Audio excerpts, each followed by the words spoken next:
Susi dituding berbohong oleh hakim dan terdakwa Richard Eliezer. Lantaran keterangan yang berubah-ubah, Susi pun sempat tertunduk ketika kesaksiannya dibantah oleh Eliezer. Kita akan bahas lebih dalam bersama dengan pakar mikroekspresi, Monica Kumalasari. Selamat malam, Bu Monica.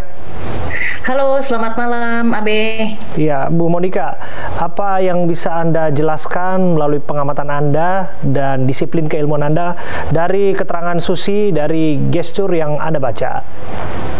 Ya, jadi seperti ini, ada faktor-faktor psikologis dari yang kita sebut sebagai truth atau kejujuran. Ya, jadi ketika satu peristiwa muncul, ini melibatkan ada faktor emosi dan juga ada faktor kognisi. Dari emosi dan kognisi ini, keduanya harus selaras dan itulah yang terlihat melalui verbal kita atau juga ekspresi-ekspresi dari tubuh kita. Nah, syarat untuk terjadi suatu kejujuran adalah harus ada spontanitas, ya. Kemudian syarat kedua adalah konsistensi. Nah, kalau kita lihat ya, ketika ditanya oleh hakim, maka Susi lambat sekali, ada beberapa saat jeda untuk kemudian menjawab, ya. Artinya kalau ada jeda dan tidak spontan, kita boleh mengatakan bahwa untuk hal ini kenapa kita menemukan ada leakage, ya. Kenapa kita menemukan ada kebocoran seperti ini, ya.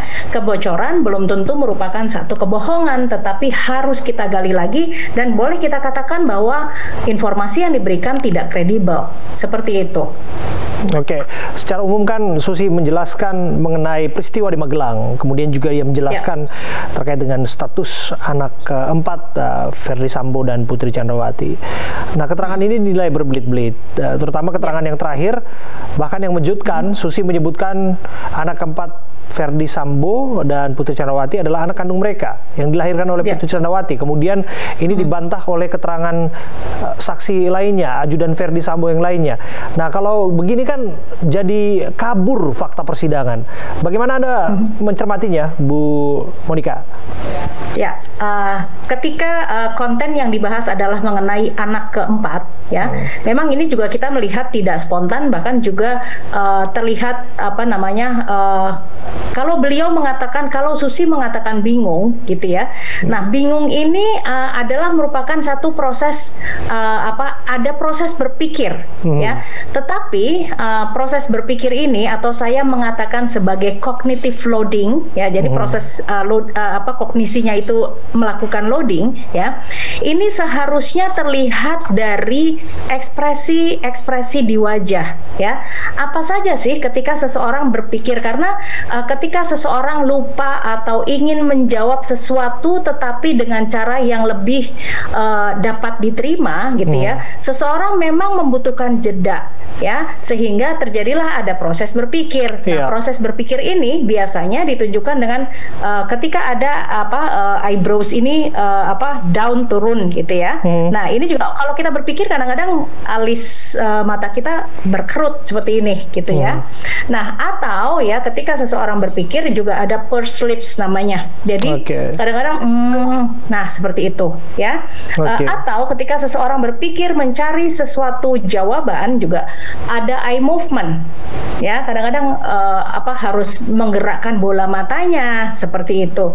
Dan juga ketika seseorang berpikir keras atau memikirkan sesuatu, juga terlihat dari mata yang kemudian saya menyebut sebagai eye tightening. Jadi matanya lebih sipit seperti ini. Nah, kita melihat spontanitasnya tidak ada. Kita juga melihat kita tidak melihat ada ekspresi-ekspresi di wajahnya, gitu ya. Sehingga jawaban yang keluar adalah either lupa atau tidak tahu, gitu ya. Ini satu bahasa yang klise, ya.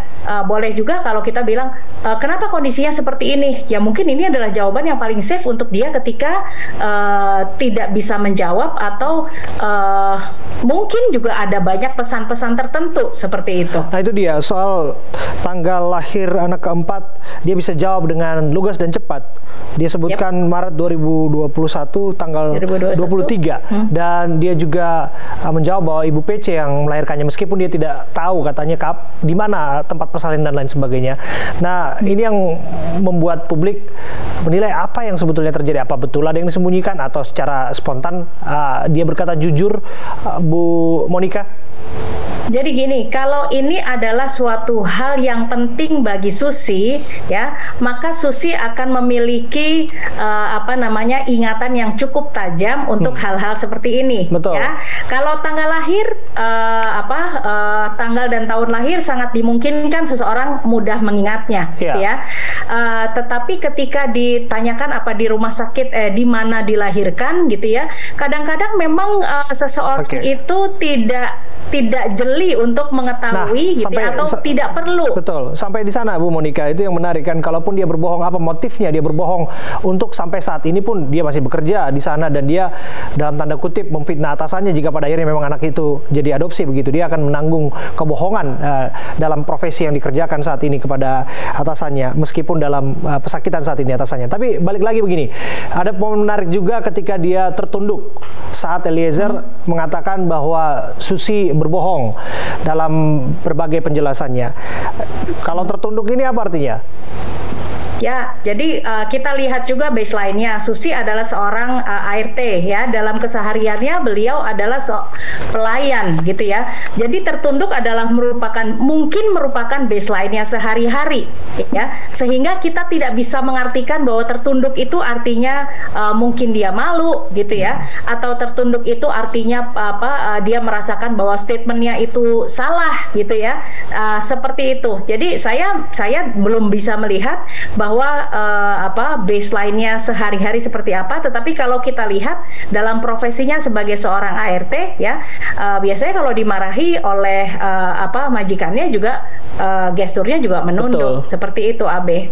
Iya, menarik untuk dinanti dan dari berbagai sisi kita coba cermati terus.